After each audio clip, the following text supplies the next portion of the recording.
I was born in Birmingham, in a relatively run-down part of Birmingham. So I went to school in a very run-down school in Birmingham, and when they built Spaghetti Junction on the front yard, we actually moved to a new location, which was Malvern in Worcestershire, which was the largest research and development establishment for defence electronics. And during my youth, when I was 19, 20 years old, I used to work on some multi-million-pound defence radar projects, which were very interesting.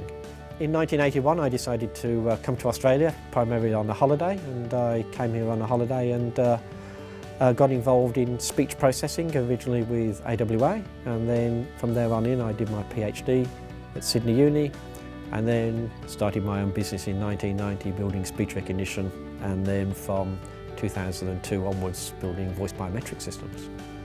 Auraya Systems was founded in 2006 following some consulting work I'd done via the University of Canberra with DHS, was then Centrelink, on the viability of voice biometrics in call centres, particularly government call centres. We'd been able to analyse how effective the competition's products were at the time, how good their technology actually was.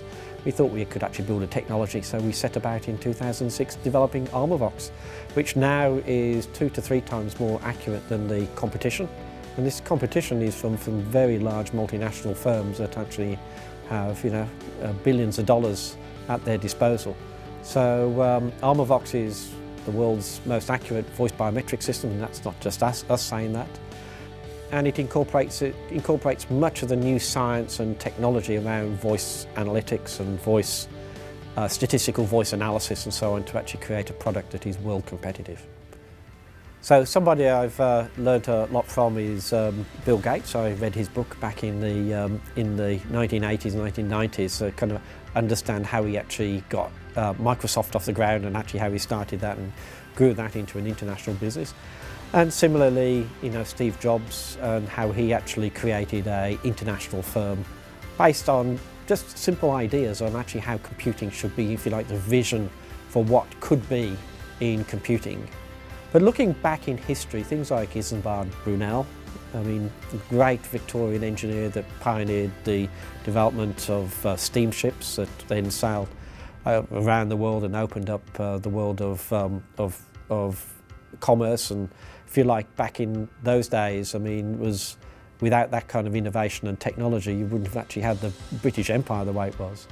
And in my family, there are certain members that have actually stood out. One of my great uncles is purportedly the inventor of the ring binder, which everyone knows about, and so on. So, well, I think there are 3 factors for success in business.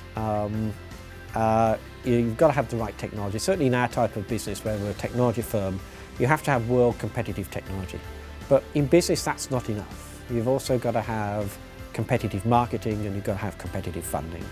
So you have to have those 3 pieces of the jigsaw puzzle kind of working in tandem, feeding on themselves. You've got to have the right technology at the right time in the right place.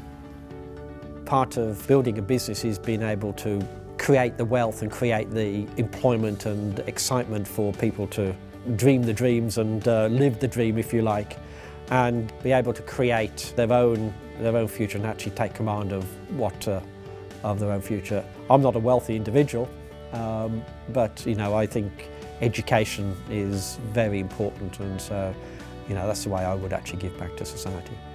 What gets me out of bed every morning is creating new things and succeeding. Succeeding in a competitive world and actually coming out on top.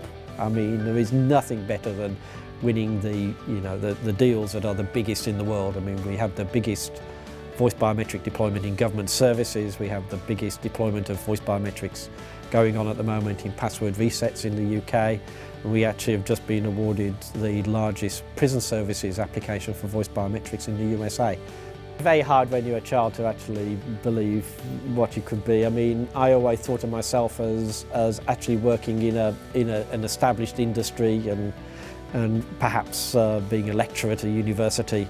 But that just wasn't the way it was going to happen. And as I developed my career, clearly that way was going to be very unsatisfactory for myself. So the cut and thrust and the excitement of business drives me a lot and gets me out of bed in the morning.